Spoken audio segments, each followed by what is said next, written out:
एक बार एक छोटे से गांव में राजू नाम का एक बच्चा देर रात को खेलने के बाद अपने घर की ओर लौट रहा होता है कि तभी उसे रास्ते में थोड़ी दूर पर खड़ी एक औरत दिखाई देती है। राजू पहले तो सोच में पड़ जाता है, फिर वो उसकी तरफ बढ़ता है और उसे आवाज लगाता है। राजू को रात के अंधेरे में कुछ भी साफ दिखाई नहीं दे रहा था, इसीलिए उसने औरत के और पास जाकर उससे बात करने की सोची। औरत के थोड़े पास पहुंच जाने पर राजू, अरे ओ ताई, भला आप यहाँ सड़क के बीचों बीच क्या कर रही हैं? क्या आपको कोई मदद चाहिए?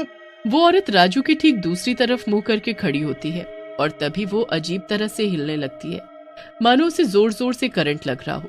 राजू उसे इस तरह देखकर बहुत डर जाता है और उसके कदम अपने आप पीछे की तरफ जाने लगते हैं, पर वो एक छोटे से पत्थर की वजह से वहीं गिर जाता है। अरे कोई तो मुझे बचाओ, देखो इन ताई को क्या हो रहा है। तभी वो औरत रुक जाती है और राजू की तरफ मुंह कर लेती है। उस औरत का मुंह इंसान का नहीं बल्कि एक चूहे का होता है।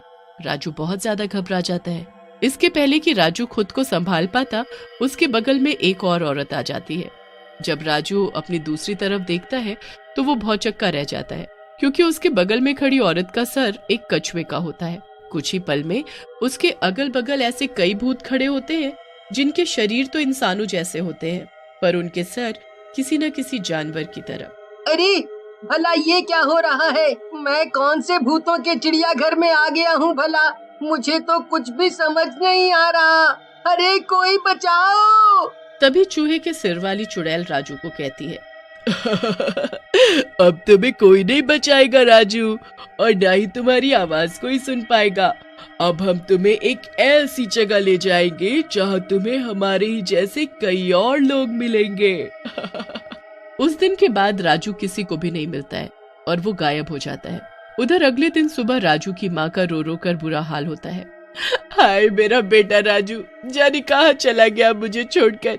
कल रात को ही तो अपने दोस्त नमन के यहाँ खेलने गया था और सुबह होने को आई, अभी तक वो घर नहीं लौटा। राजू के घर में सिर्फ उसकी माँ ही थी, उनके अलावा कोई भी नहीं था। वो दोनों साथ में रहते थे और राजू की माँ बड़ी मुश्किल से खेती करके राजू की पढ़ाई पूरी करवा रही थी। इतना ही नहीं, उन्होंने एक छोटी सी दुकान भी खोली थी जिसपे राजू खुद शाम को बैठा करता था।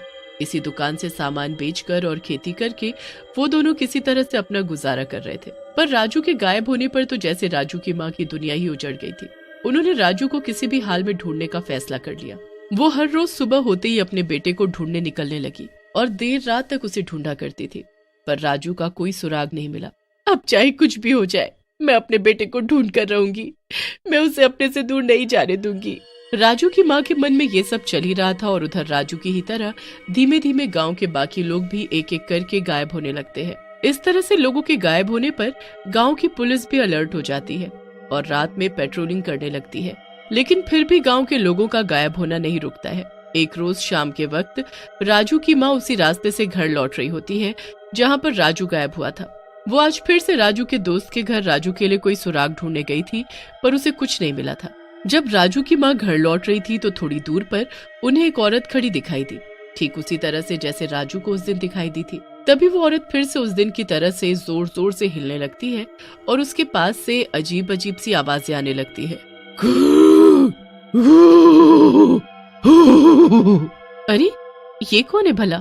कितनी अजीब सी दिख रही है ये औरत। कौन हो तुम और तुम इस तरह से क्यों चल रही हो? तभी वो औरत राजू की माँ की तरफ मुड़ती है। उसकी शक्ल देखकर राजू की माँ हैरान हो जाती है, क्योंकि वो कोई आम औरत नहीं होती बल्कि वो एक चुड़ैल थी और उसका सर एक चूहे का था। अब तुझे बचाने कोई नहीं आएगा बुढ़िया, आ तुझे वहीं ले चलूं जहाँ मैं तेरे बेटे को ले गई थी। ये सुनकर राजू की माँ हैरान हो जाती है और वहाँ से भागने की कोशिश करने लगती है। जैसे ही वो पीछे की ओर मुड़ती है, एक अजीब सा दिखने वाला आदमी जिसका सर एक बंदर का था, वो राजू की माँ के सर पर एक डंडा मार देता है। डंडा पड़ने की वजह से राजू की माँ बेहोश हो जाती है। जब राजू की माँ की आंख खुलती है तो वो अपने आप को एक पिंजरे में कैद पाती है। राजू की माँ अपने अगल बगल देखती है तो उन्हें कई पिंजरे दिखाई देते हैं जिनमें लोग कैद थे। उनमें से एक पिंजरे में राजू भी कैद था, जो अपनी माँ को चीख चीख कर बुला रहा था। माँ तुम यहाँ कैसे आ गई? माँ तुम्हें यहाँ नहीं आना चाहिए था। माँ यहाँ पर कई अजीब से दिखने वाले भूत हैं, जिनके सर जानवरों के हैं और ये हम सबको भी अपनी तरह बनाना चाहते हैं। माँ हाय मेरा बेटा, तू ठीक तो है ना? मैंने तुझे कहाँ नहीं ढूंढा। तू बिल्कुल भी चिंता मत कर, मैं आ गई हूँ ना। अब मैं तुझे और इन सभी लोगों को यहाँ से छुड़वा लूंगी। तभी वहाँ फिर से चूहे के सर वाली चुड़ैल आ जाती है और उसके पीछे उसकी भूतों की टोली आ जाती है। ए, क्या बात कर रहे हो तुम माँ बेटे? बस कुछ देर रुक जाओ, फिर तुम भी हमारी तरह ही हो जाओगे। फिर आराम से बातें करना।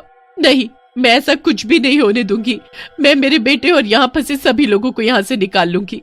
राजू की माँ ये सब बोल ही रही थी कि उधर से एक भूत आया और उसने पिंजरे में कैद एक आदमी को निकाला और अंदर बने एक कमरे में ले गया। वो आदमी डर के मारे जोर जोर से चिल्ला रहा था, बचाओ बचाओ, कोई मुझे बचाओ, ये तुम मुझे कहाँ ले जा रहे हो? मगर उसकी किसी ने नहीं सुनी। पिंजरे में कैद बाकी सब लोग इस भयंकर मंजर को देख रहे थे, पर सब बहुत मजबूर थे। थोड़ी देर बाद वो आदमी जब बाहर आया तो सबके होश उड़ गए थे। उस आदमी को भी भूतों ने अपनी ही तरह बना दिया था। उस आदमी का सर एक जिराफ जैसा हो गया था। हे भगवान, ये क्या हो रहा है? हमारी मदद करो भगवान, हमें यहाँ से बाहर निकालो। तभी वहाँ पर एक आदमी आता है जिसकी शक्ल बाकियों से बिल्कुल अलग थी। उसके आते ही सभी भूत उसके सामने झुक जाते हैं और उसके पीछे खड़े हो जाते हैं। तुम सब इंसान देख रहे हो ना मेरा कमाल। देखो ये मैंने क्या किया, और धीमे धीमे मैं तुम सबको और इस गांव के हर इंसान को इनकी तरह बना दूंगा। तुम में से कोई नहीं बचेगा। अरे पर तुम कौन हो और ये सब क्यों कर रहे हो? मेरा नाम श्याम है, और जहाँ पर तुम इस वक्त कैद हो वहाँ सालों पहले एक चिड़ियाघर हुआ करता था। मैं इसी चिड़ियाघर में काम किया करता था। मुझे यहाँ पर रहने वाले सभी जानवरों से बेहद प्यार था, पर यहाँ के मालिक इन जानवरों पर बेहद अत्याचार करते थे ताकि वो तुम लोगों का मनोरंजन कर सके। मैं इन सब जानवरों को आत्मनिर्भर बनाना चाहता था। मैं चाहता था कि ये अपनी लड़ाई खुद लड़ें।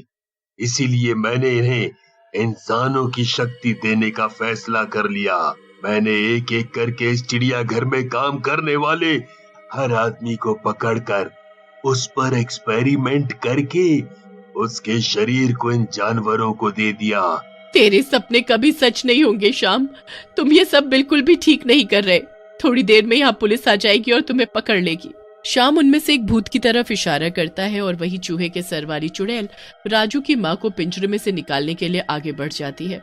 तभी वहाँ पुलिस आ जाती है और उन्हें चारों ओर से घेर लेती है। बस श्याम, तुम्हारा खेल यहीं खत्म होता है। हमने तुम्हारी सारी बातें सुन ली हैं और उन्हें रिकॉर्ड भी कर लिया है। अब तुम अपनी सलामती चाहते हो तो खुद को सरेंडर कर दो। श्याम पुलिस की गन देखकर डर जाता है और वो पुलिस से कहता है, ठीक है, मैं सरेंडर कर दूंगा और इन सबको पहले जैसा कर दूंगा। पर आप लोगों को यहाँ का पता कैसे चला? तब पुलिस उन्हें बताती है कि उन्होंने राजू की माँ की साड़ी में एक जीपीएस फिट कर दिया था। उसी की हेल्प से वो यहाँ तक पहुँचे। इन सब में राजू की माँ ने हमारी मदद की है। तभी राजू की माँ कहती है, श्याम भले ही तुम्हारा तरीका गलत था पर तुम्हारी सोच बिल्कुल सही थी। मैं तुमसे वादा करती हूँ कि इस गांव में दोबारा कोई भी जानवरों को चिड़ियाघर में या अपने घरों में कैद करके नहीं रखेगा।